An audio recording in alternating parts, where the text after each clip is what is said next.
रायपुर गांव में बिरजू नाम का एक किसान अपनी पत्नी गौरी और अपने बेटे राजू के साथ रहा करता था। बिरजू मेहनती किसान था।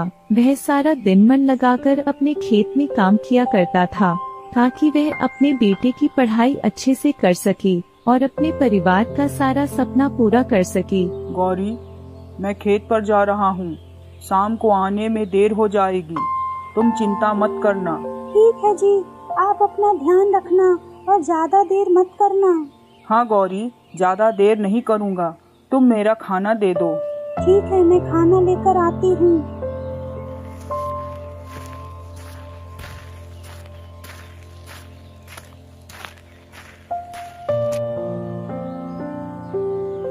इसके बाद बिरजू खाना लेकर खेत के लिए चला जाता है। कुछ देर काम करते करते वह थक जाता है और वह पेड़ के नीचे बैठकर सोचने लगता है कि उसकी जमीन पहले की तरह उपजाऊ नहीं रही थी। धीरे धीरे उसकी जमीन से फसल की पैदावार कम होने लगी है।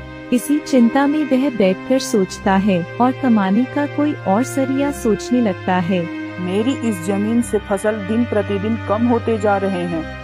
लगता है कि मेरी ये जमीन पहले की तरह उपजाऊ नहीं रह गई है। मुझे कमाने का कोई और जरिया ढूंढना होगा। अब मैं इस जमीन के भरोसे और नहीं रह सकता।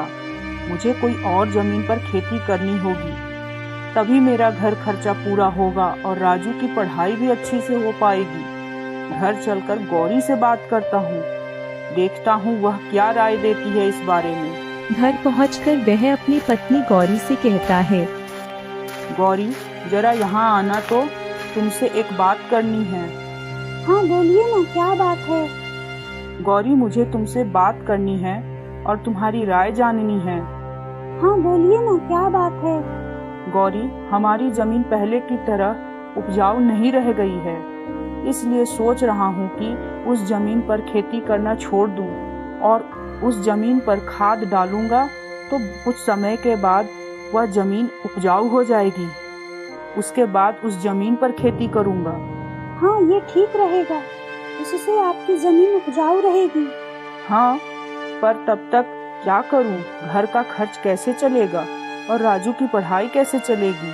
आप गांव के जमींदार काका से मिल लीजिए, वो बहुत ही अच्छे हैं। वे आपकी कुछ मदद जरूर करेंगे। हाँ गौरी, तुम ठीक कहती हो। जमींदार काका मेरी मदद जरूर करेंगे।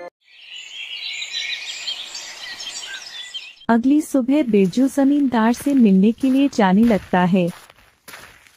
जमींदार के घर पहुंचकर वह बोलता है, जमींदार काका, क्या आप घर पर हो? अरे आओ बिरजू आओ। क्या हुआ, सब ठीक तो है ना? बिरजू जमींदार को सारी बात बता देता है।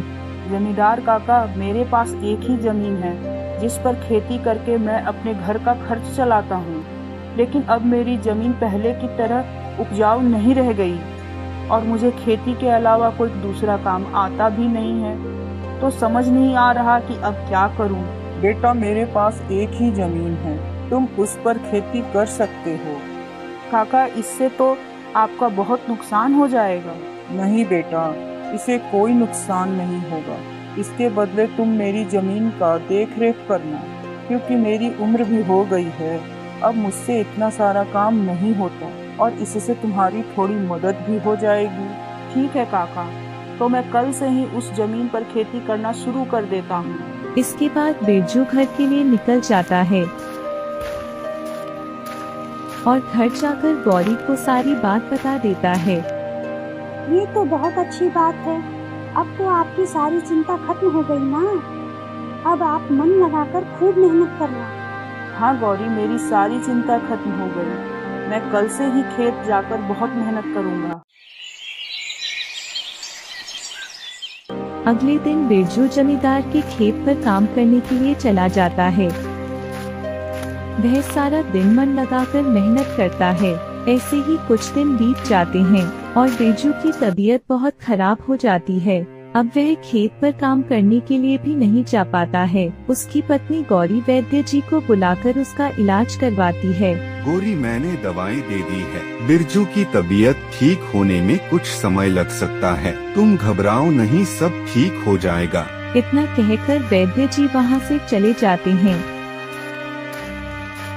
और तभी जमींदार काका बिरजू के घर आते हैं। गौरी बेटा, तुम बिल्कुल चिंता मत करना। तुम बिरजू की अच्छे से देखभाल करो। देखना वह बहुत जल्दी ठीक हो जाएगा। तुम्हें किसी भी चीज की जरूरत हो तो मुझे बताना। आपका बहुत धन्यवाद जमींदार काका, आप हम लोगों की बहुत मदद कर रहे हैं। इसके बाद जमींदार वहाँ से चले जाते हैं। जमींदार के जाने के बाद गौरी सोचने लगती है, ऐसा कब तक चलेगा, मुझे अब कुछ काम करना ही पड़ेगा। आखिर कब तक जमींदार काका के पैसे से घर चलाऊंगी, पता नहीं कब तक बिरजू ठीक होगा, मुझे अब कोई काम देखना होगा। इसके बाद अगली सुबह गौरी जमींदार के घर जाती है और बोलती है, जमींदार काका, मुझे आपसे मदद चाहिए थी, इसलिए मैं आपसे मिलने चली आई। हाँ गौरी बेटा, बोलो ना, क्या मदद चाहिए? काका, जो जमीन आपने काम करने के लिए बिरजू को दी थी, आप मुझे उस पर काम करने की इजाज़त दे दें, ताकि मैं उस पर काम करके अपने घर का खर्च चला सकूं और बिरजू का इलाज भी अच्छे से करा सकूं। गौरी, तुम्हें काम करने की जरूरत नहीं है, मैं हूँ ना। मैं तुम्हारे घर के लिए जो भी खर्च लगेगा वह भेज दूंगा। नहीं काका, आपने हमारी बहुत मदद की है। आपको बस खेत में काम करने की इजाज़त दे दीजिए। मैं अब खुद काम करके अपना घर चलाऊंगी। जमींदार गौरी को समझाने की बहुत कोशिश करता है, पर गौरी जमींदार की बात समझने को तैयार नहीं थी। इसके बाद जमींदार कहता है, ठीक है गौरी, तुम वहाँ काम कर सकती हो। बहुत बहुत धन्यवाद काका।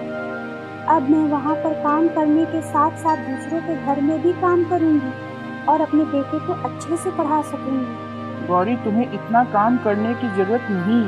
काका, मुझे काम करना ही होगा ताकि राजू की पढ़ाई अच्छे से हो और घर भी अच्छे से चले। जमींदार गौरी की बात को सुनकर भावुक हो जाता है। ठीक है गौरी बेटा, तुम्हारी बातें सुनकर मुझे पूरा भरोसा है कि तुम जरूर सफल होगी। गौरी जमींदार के खेत पर मन लगाकर काम करती है। वह सुबह खेत पर काम करती है और शाम को दूसरों के घर में खाना बनाने का काम किया करती है।